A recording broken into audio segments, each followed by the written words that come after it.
David traveled all around the country trying to stay away from the King Saul.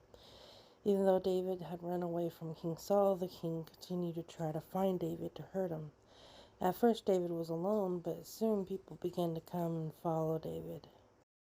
One time King Saul gathered 3,000 soldiers and went to looking for David. Some men came to Saul and told him that they knew where David was hiding. Saul decided to take his army and make a camp near that place. David had heard about Saul and his army.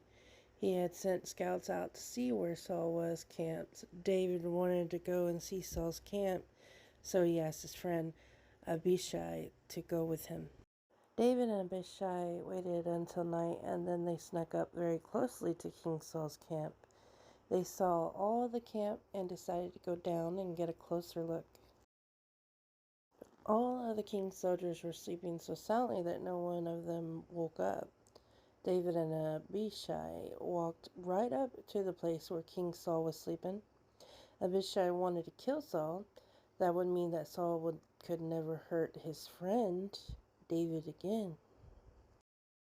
David and Abishai could have killed the king, and no one would have ever have known. Everyone was asleep, so no one could have stopped them. Even though David could have hurt the king, he decided to show the king mercy. Yeah, mercy means choosing to show someone kindness, even though they are stronger than them and could hurt them if you wanted to. David decided to show kindness and mercy. David reminded Abishai that Saul was still the king that God had chosen. Someday Saul would die and David would be king, but David wanted to wait until God thought it was the right time. David noticed that Saul's spear and water jug were right beside him. He told Abishai to take those with him. David and Abishai walked away from the camp. Still no one woke up. God had caused a deep sleep to come upon the whole camp. David and Abishai kept walking until they reached the top of the hill. They were far enough away that Saul's army could not reach them. Quickly, David called out to Saul's camp. He especially called out to a man named Abner. Abner was a commander of Saul's army. Abner was supposed to protect the king, but he had never woken up, even when David and Abishai walked right beside them. "Wake up, Abner," David yelled out. "Why didn't you protect the king, your king?"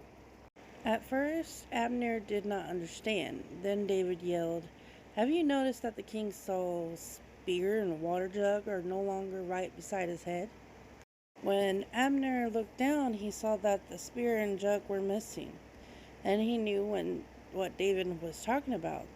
David had been right beside the camp, inside of it. How else would he have known about the spear and the water jug? Abner knew that David could have hurt Saul, but had chosen to show mercy instead. When King Saul heard David's voice, he told him he was sorry. He invited David down to the camp, but David knew he could not trust the king, Saul. David left Saul's spear and jug on a rock where Saul would find it, and then David went on his own way again.